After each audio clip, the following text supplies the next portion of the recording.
My fiancée called begging for $4,000 at 3 a.m. from Dubai. I told her to call her dad. The phone started vibrating on my nightstand at exactly 3:07 a.m. I remember staring at the screen through half-open eyes, expecting it to be spam or a wrong number. But it wasn't. It was Charlotte Whitmore, my fiancée, calling me from Dubai. I picked up immediately, my chest tightening before I even spoke. Charlotte. There was silence on the other end for a second, followed by shaky breathing. Ethan, I need help. Her voice didn't sound like her. It sounded thinner, almost hollow. What's going on? I asked, sitting up straight in bed. I need $4,000 right now. The words landed like a brick. At 3 a.m. From another country. 4,000. I repeated slowly. Yes, please. I don't have time to explain everything. I need it. Her voice cracked at the end, and for a second, I felt that instinct kick in, the one that tells you to protect the person you love, to fix things, to not ask questions. But something didn't feel right. Charlotte was many things. Elegant, controlled, careful. She didn't panic. She definitely didn't beg, and she never asked for money like this. Charlotte, I said, lowering my voice, why don't you call your dad? There was a pause, a long one. Too long. You know I can't do that, she said quietly. And that's when my stomach dropped. Because yes, I didn't know. Her father, Richard Whitmore, wasn't just wealthy. He was the kind of man who controlled everything. Money, decisions, reputation. Their relationship had always been complicated. But still, if she was desperate enough to call me at 3 a.m. $4,000, why not him? Charlotte, what's this for? I'll explain later, she said quickly. No, I replied, sharper this time. I need to know now. Another silence. And then, I messed up. 3 words. Soft, heavy, dangerous. I swung my legs off the bed, fully awake now. What did you do? I made a bad decision, and now I need to fix it before it gets worse. That wasn't an answer. That was avoidance. Charlotte, I said slowly, are you in danger? No. Are you safe? Yes. Then what is this about? She exhaled, like she was losing patience.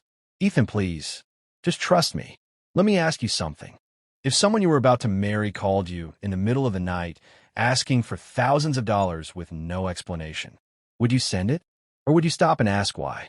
Because in that moment, I realized something uncomfortable. Trust isn't blind. Not when something feels off. I'm not sending anything until you tell me what's going on, I said firmly. Her tone changed instantly, from desperate to cold. I didn't think you'd make this difficult. That hit harder than it should have. Difficult, I repeated. You're asking for $4,000 in the middle of the night from another country, Charlotte. I'm your fiancé, and I'm supposed to be your partner, I replied. Partners don't keep secrets. Another silence. But this one felt different, less emotional, more calculated. And then she said something that didn't belong in that moment at all. If you can't help me, I'll figure it out. No pleading, no fear, just control. And that's when something clicked in my head. Charlotte Whitmore didn't lose control. She managed situations. She didn't react. She planned. So why did this feel like a performance? Where exactly are you? I asked. At a hotel. Which one? Does that matter? Yes, it does. Another pause. Then she gave me a name. The Crescent Palm Resort. I grabbed my laptop without saying another word. Ethan, she said, her voice tightening. I'm still here, I replied, already typing. A few seconds later, the hotel popped up. Luxury. 5 stars. Private beach. The kind of place you don't end up at by accident. Charlotte, I said slowly, why are you at a resort? It's not what you think. I don't know what to think, I replied.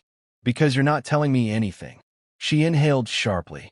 I came here with someone, and there it was. The shift. The crack in the story. My chest tightened. With who? Silence. Charlotte. A friend. I laughed once. Not because it was funny, but because it was so predictable. What friend? It doesn't matter. It matters to me. Another pause. Longer this time. And then she said it. A client. Everything inside me went still. A client. I repeated. Yes. You don't have clients. I do now.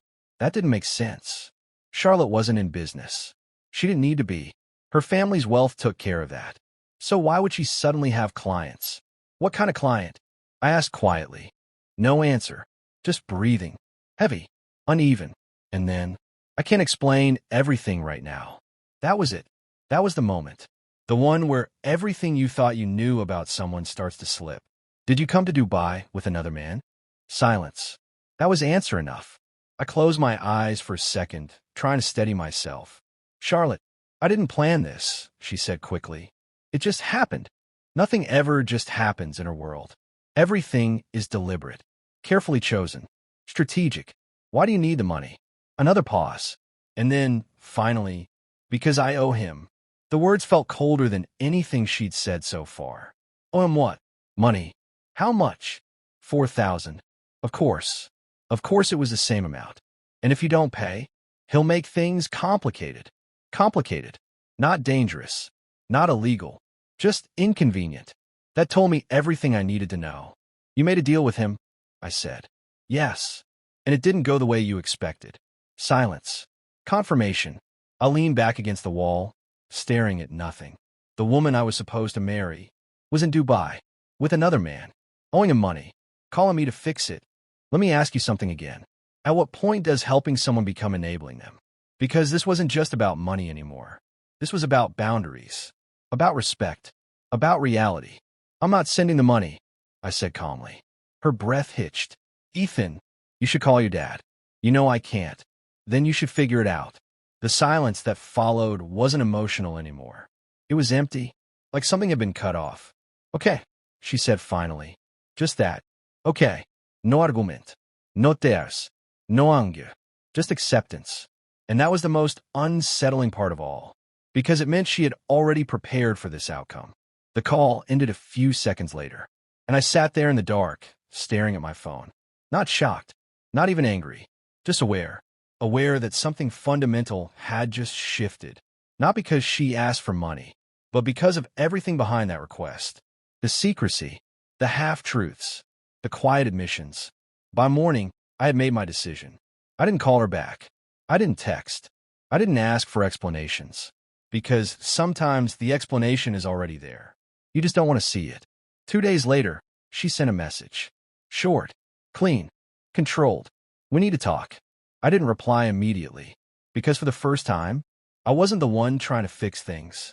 I was the one deciding if they were worth fixing at all. And that changes everything. What's your personal reflection?